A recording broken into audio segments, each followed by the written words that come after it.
In this video, I'm going to show you how to fix a broken head without having to dig up anything. Kelly Staggs here, American Irrigator, trying to make you a better irrigator. Give us a thumbs up if you like what you see. Now we got a broken sprinkler head here, and actually what happened, I think the riser had gotten stuck. They hit it with the mower, chopped this MP nozzle off there, but I knew that, you can see, they actually broke the part of the head.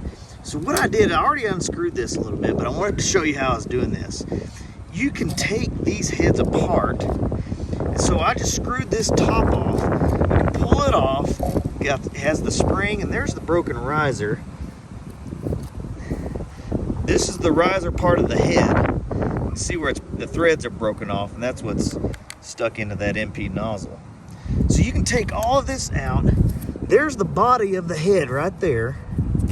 And what you can do then is get a new head, take all the insides out, just stick that right down in there. And then start screwing that on there.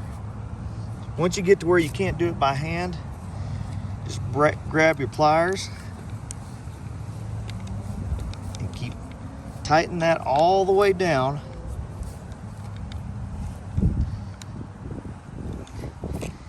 Now, we can put this new nozzle in here. My spray head tool there.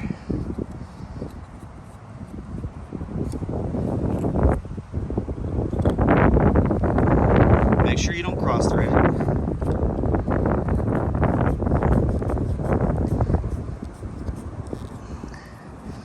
Line there. Pull that off there. Boom. Fix this whole head, didn't have to dig up a thing. One thing I would recommend is sticking with the same manufacturer head. This head right here was a Hunter Pro Spray, and so I got a Hunter Pro Spray, went back with the exact same thing. If it was a Rainbird 1804 or whatever, buy the same manufacturer head and take the guts out of that one, put them in the new one. Works great.